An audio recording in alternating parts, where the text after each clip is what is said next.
Hello everyone students, आज हम भाषा के पश्चात लेसन 2 वर्ण विचार पढ़ेंगे। जानेंगे वर्ण किसे कहते हैं।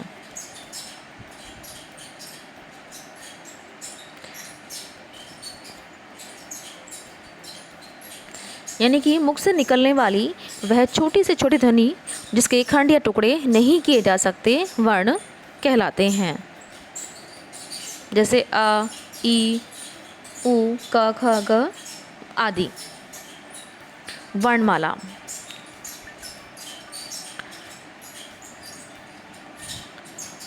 प्रत्येक भाषा में वर्ण होते हैं। उन वर्णों को निश्चित क्रम में लिखा जाता है। वर्णों की इस व्यवस्था के लिखने को वर्णमाला कहते हैं। अतः वर्णों का व्यवस्थित और क्रमबद्ध समूह वर्णमाला कहलाता है। तो जिसमें अब हम जानेंगे स्वर और व्यंजन।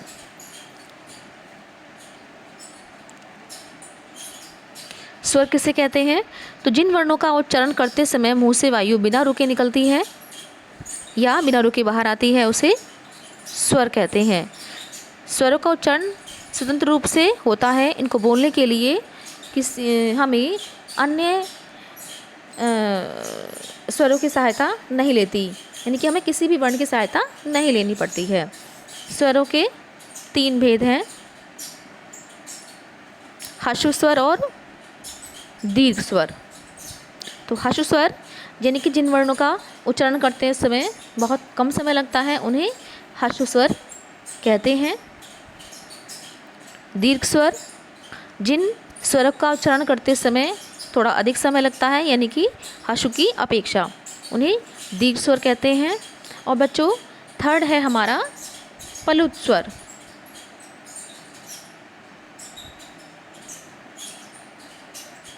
यानी कि जिसमें हर्ष और दीर्घ की अपेक्षा यानी कि थोड़ा अधिक समय लगता है या 3 गुना समय लगता है, उसे प्लुत स्वर कहते हैं।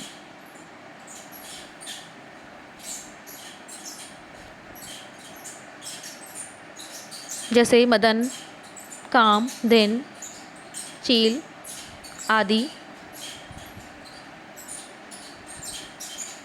आइए अयोगवाह किसे कहते हैं जानें।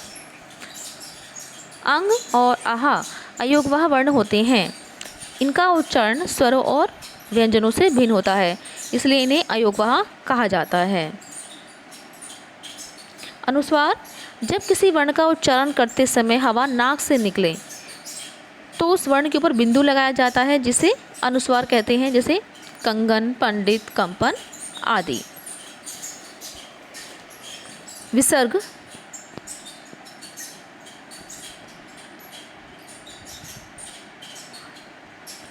इस ध्वनि का उच्चारण हा के समान होता है, या हम कह सकते हैं बच्चों कि जब हम वर्णों का उच्चारण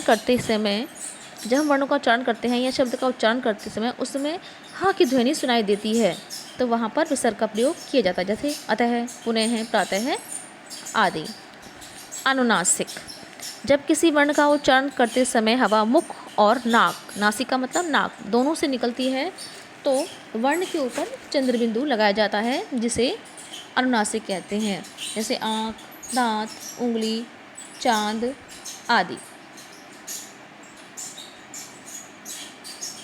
व्यंजन किसे कहते हैं? तो जिन वर्णों का उच्चारण करते समय हवा कंठ से निकलकर मुंह से बाहर आती है उन्हें व्यंजन कहते हैं। हिंदी वर्णमाला में 35 व्यंजन होते हैं। व्यंजन के भेद स्पर्श व्यंजन, अंतःस्थ व्यंजन और ऊष्म व्यंजन।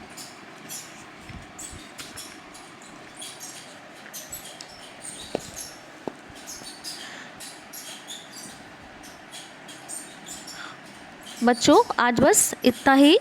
नेक्स्ट सेशन में कराएंगे हम आपको व्यंजन के भेद और एक्सरसाइज।